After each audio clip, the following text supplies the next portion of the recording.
Hello दोस्तों, मैं हूं दिनेश के वोहरा। न्यूमरोलॉजिकल प्रेडिक्शंस में आपका स्वागत है। क्या सुशांत सिंह का केस सीबीआई को जाएगा? इस पर मैंने कुछ दिन पहले ही एपिसोड किया था और मैंने कहा था 101% जाएगा और ये सीबीआई इसकी इंक्वायरी करेगी और इसके जो बाकी एंगल हैं वो एनफोर्समेंट डायरेक्टरेट यानी कि ईडी भी करेगी और इनकम टैक्स भी करेगी। अल्टीमेटली हमारी कही हुई बात जो प्रेडिक्शन थी बिल्कुल सही साबित हुई। महाराष्ट्र सरकार दरअसल इस केस को कहीं ना कहीं से एक प्रॉपर लॉजिकल एंड पर ले जाने से कतरा रही थी। उसमें उनके कई हो सकता है कि जो फेमस नाम आ रहे थे, जिनका इन्वॉल्वमेंट कहा जा रहा है, जिस पर सफाइयां भी पेपर में आ रही हैं,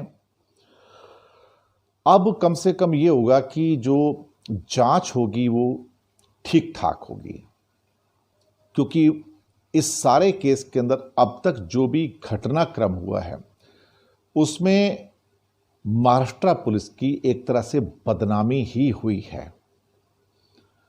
वही नहीं बल्कि महाराष्ट्र की सरकार की भी बदनामी हुई है कि कहीं ना कहीं कुछ लोगों को बचाने की कोशिश की जा रही थी और वो सब व्यक्ति बड़े गणमान्य व्यक्ति हैं। कहीं ना कहीं इसमें षड्यंत्र की बू आ रही थी।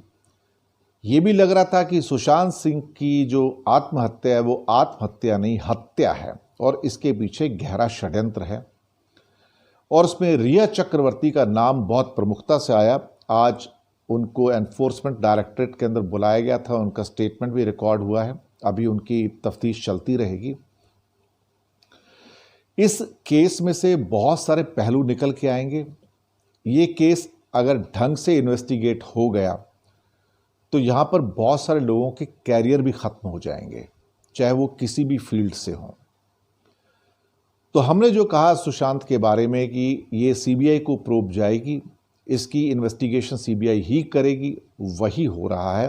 और तीन मल्टीपल एजेंसी अभी पिक्चर में है। सीबीआई है, एनफोर्समेंट डायरेक्टरेट है साइफरिंग आउट ऑफ मनी, और इनकम टैक्स है जहां पे इन्होंने रिया चक्रवर्ती ने करोड़ों रुपए के जो फ्लैट्स खरीदे हैं, जबकि उनकी इनकम इतनी थी ही नहीं। तो ये चीजें हैं यहां पर जिसके बारे में काफी डीप जांच की जरूरत है, गहरी जांच की जरूरत है, क्योंकि कहीं ना कहीं कुछ ऐसा हुआ है जिसे महाराष्ट्र पुलिस ने राजनीतिक प्रेशर के अंदर, दबाव के अंदर दबाने की कोशिश की या जनता के सामने लाने की कोशिश जो हो रही थी उसमें रुकावट पैदा की। बदनामी महाराष्ट्र सरकार की भी हुई है और बदनामी महाराष्ट्र पुलिस और मुंबई पुलिस की भी हुई है, जो काफी एफिशिएंट मानी जाती है। उम्मीद है कि अब कम से कम इससे नई कड़ियां निकल कर आएंगी और कहीं ना कहीं उन चेहरों का पर्दाफाश होगा जो चेहरे अभी तक छुपे हुए थे। इस राहु काल में, राहु के वर्ष में जो छुपे हुए और पीछे से वार कर रहे थे, उनके चेहरे सामने जरूर आएंगे। तो हमारी भविष्यवाणी सीबीआई को प्रोब जाएगी बिल्कुल सही साबित हुई। और आपकी जो फीडबैक है हमें देते रहिएगा, बताइएगा आपको कैसा लगा। धन्यवाद आपका।